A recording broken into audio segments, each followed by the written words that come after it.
Hello everybody, it's Liam here and welcome back to another video. Today I'll be making my predictions for this Premier League season. So let's get straight into it.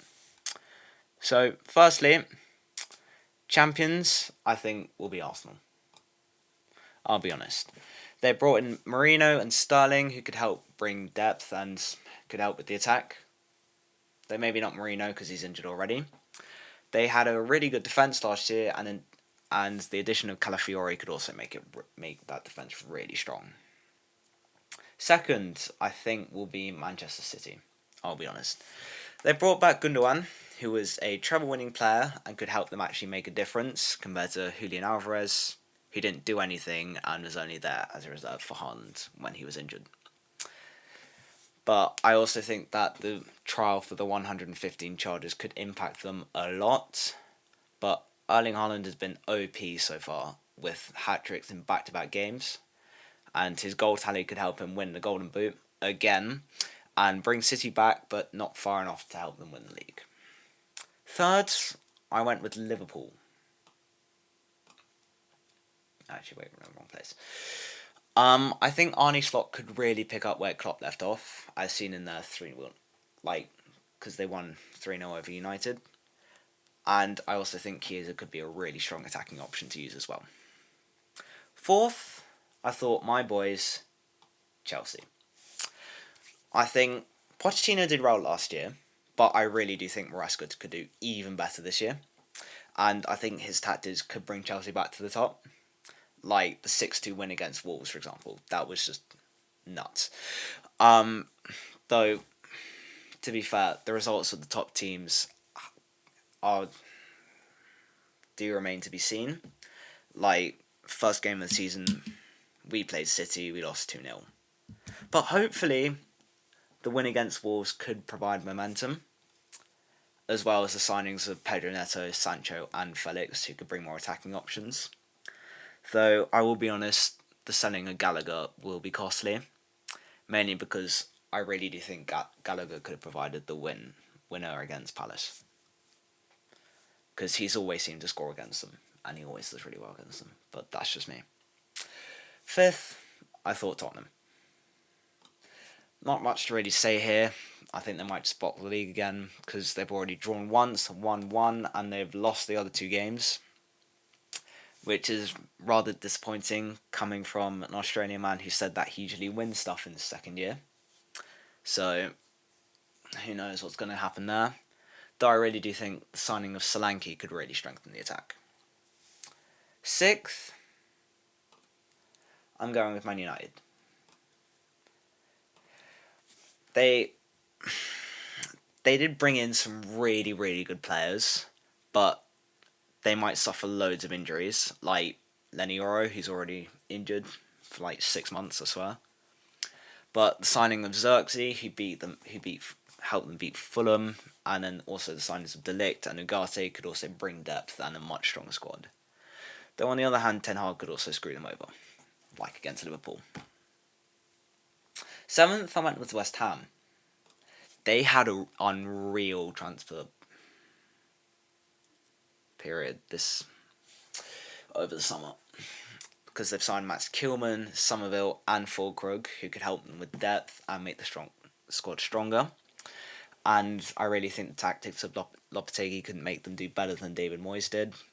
And I really do feel Jarrett Bowen will just carry, because Bowen's been proving to be really, really good. Eighth, I went with Villa. They did really well last year. They got into the Champions League. And over the summer, they did bring in Barkley, Maatsen, Amadou Onana from Everton. And that could bring depth and help them actually do really well in the Champions League. But I really do think that in the Champions League, it could fuck them, because their players could end up playing too many games and it could just exhaust them. Ninth, I said Newcastle.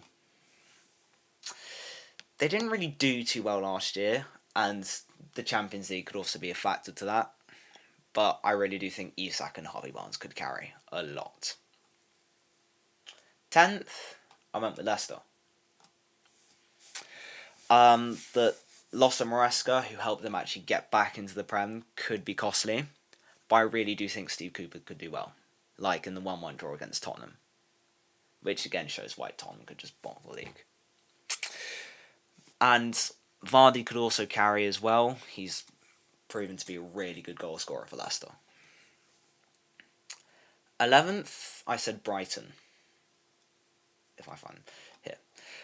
Fabian Hertzler could help them do better than they did with De Zerbi. He's proven to already be a really good manager, or having already won 2 games this season. And they made okay signings, so we can only see how well they'll do. 12th, I said Palace. Like, they did well, alright, with Oliver Glasson last season, though Elite to Bayern, that will cost them a lot. Though I think Mateta will pick up where he left off last year, scoring loads of goals, and Eze could fill the shoes of Elise. And Kamada could also be helpful to them as well. Maybe. 13th, I went with Fulham.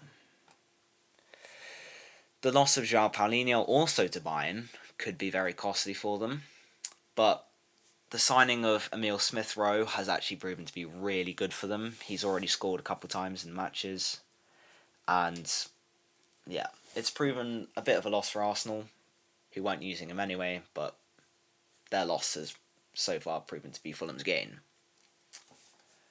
Then 15th, I went with Brentford. Nope. The loss of Ivan Toney will be really bad because their no-look king helped them score the most, and Ivan Toney not being there last season also kind of fucked them. But they do have really good striking choices in Mbeumo and Visser. So, yeah. 16th, I went with Ipswich Town. Now, Kieran McKenna has managed to bring Ipswich in back-to-back promotions from League One to the Championship, now to the Premier League. So I really do think that his tactics could help Ipswich stay up. That's really it, though. 17th, I went with Forest. They stayed in by the skin of their teeth last year, and FFP point deductions really didn't help. But, yeah, there wasn't really a lot of headline news for their transfer period, but we'll see how they go. I don't think they'll do too well. 18th, I went with Wolves. Actually, wait, I forgot one. 14th, Bournemouth. The loss to Solanke will be costly, and Evan Nilsson needs to prove himself in the Premier League, like when he missed that penalty last night against Chelsea. That wasn't too good. Now, onto the relegation places. I think that 18th will be Wolves. They didn't really do too badly last season, but in that time, they've lost Max Kilman to West Ham and Pedro Neto to Chelsea, which was kind of out of nowhere. And I really do think that will be costly for them, especially for the fact that they lost 6-2 to Chelsea this season. Like, literally, a couple of weeks ago, actually. Yeah. And, yeah, they haven't really won any games yet, so that could show how Kilman and Neto could be costly. 19th, I went Southampton. Not really much to say. Honestly, I really do think they're just going to go straight back down. And last but not least, I think Everton. Also been doing awfully and really have done really badly so far. And I think if they get any more point deductions, could screw them further. Yeah, I think they'll just go straight back down.